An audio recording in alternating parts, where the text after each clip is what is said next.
Assalamualaikum warahmatullahi wabarakatuh. Alhamdulillahirrabbilalamin. Pada kesempatan kali ini kami dari kelompok 1 Villageran yang beranggotakan 5 orang. Yang pertama saya sendiri, Najwa Amelia Zahra. Yang kedua ada Shiva Meisha, Tias, Ael, dan juga Ala.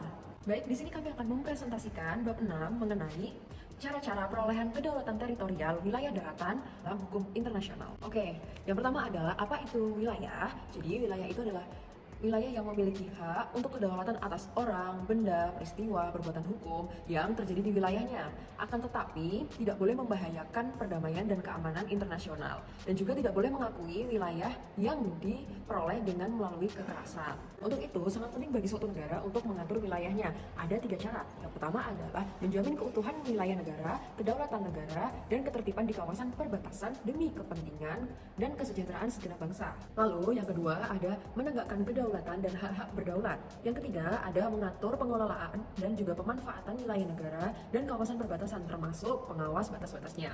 Oke, selanjutnya Undang-Undang Nomor 43 Tahun 2008 menetapkan bahwa wilayah negara Indonesia meliputi wilayah darat, wilayah perairan, dasar laut, dan tanah di bawahnya, serta ruang-ruang udara di atasnya, termasuk seluruh sumber kekayaan yang terkandung di dalamnya. Selanjutnya akan dijelaskan oleh saya Ala. Menurut Undang-Undang Nomor 43 Tahun 2008 juga menetapkan bahwa wilayah Indonesia meliputi wilayah darat, wilayah perairan, dasar laut beserta tanah di bawahnya, dan ruang udara yang berada di atasnya, termasuk dengan seluruh kekayaan yang berada di dalamnya. Daratan suatu negara dapat berupa daratan awal dan juga wilayah tambahan yang dapat diperolehnya. Nah, wilayah Indonesia sendiri berbatasan dengan 3 wilayah negara. Yang pertama yaitu Malaysia, yang kedua Papua Nugini, dan yang ketiga adalah Timor Leste. Lalu, berikut ini merupakan cara-cara yang dapat diperoleh dari suatu negara untuk mendapatkan wilayah tambahan, menurut teori hukum internasional klasik. Okupasi merupakan perolehan atau penegakan kedaulatan atas wilayah yang telah lulus, yaitu wilayah yang bukan dan sebelumnya belum pernah diletakkan di bawah kedaulatan suatu negara.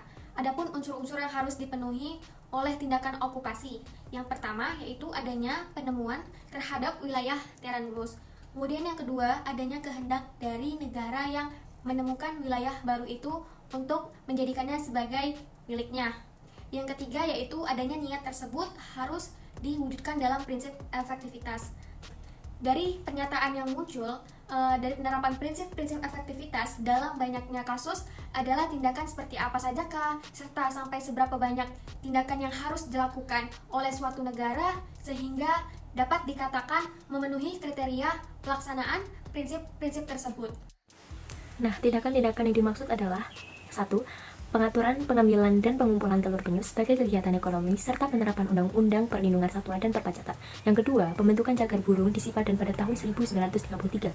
Yang ketiga, pengecatan dan perawatan mercusuar di Pulau Ligitan tahun 1960.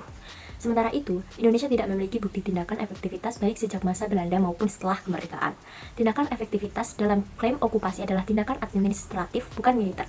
Okupasi berasal dari kata occupation dalam bahasa Romawi yang berarti administrasi, berbeda dengan occupation dalam bahasa Inggris yang berarti pendudukan bersenjata. Banyak atau tidaknya tindakan negara dalam klaim okupasi dipengaruhi oleh yang pertama, jauh tidaknya pulau dari negara pengklaim.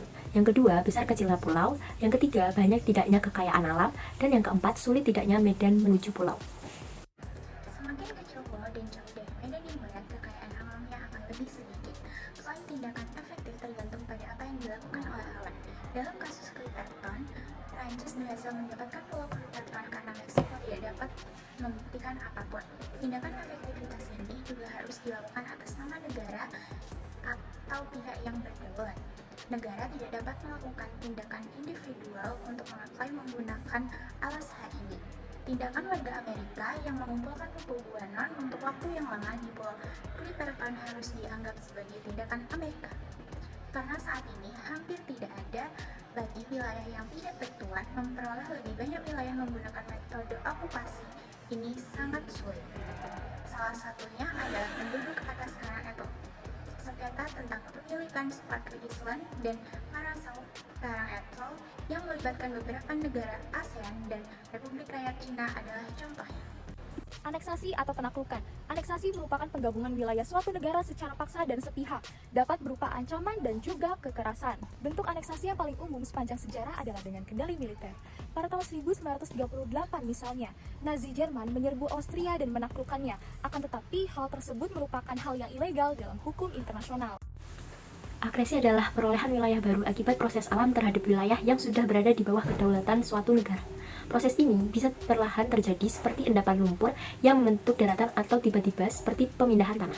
Contohnya meliputi tanah tumbuh, pulau di mulut sungai, atau perubahan aliran sungai yang membentuk daratan baru. Jepang pernah memperoleh wilayah melalui akresi setelah munculnya pulau akibat letusan gunung bawah laut. Perolehan wilayah melalui akresi tidak memerlukan tindakan atau pernyataan resmi dari negara. Saya akan menjelaskan mengenai apa itu preskripsi. Preskripsi adalah perolehan wilayah oleh suatu negara akibat pelaksanaan secara damai kedaulatan de facto dalam jangka waktu yang lama atas wilayah yang sebenarnya de jure masuk wilayah negara lain. Adapun syarat bagi preskripsi menurut von Schiele dan Janssen diantaranya sebagai berikut. Yang pertama yaitu kepemilikan tersebut harus dilaksanakan dengan kepemilikan yang harus memperlihatkan kekuasaan negara dan wilayah tersebut tidak ada negara lain yang mengklaimnya. Yang kedua yaitu kepemilikan tersebut harus berlangsung secara terus-menerus dan damai. Yang ketiga, kepemilikan tersebut harus bersifat publik.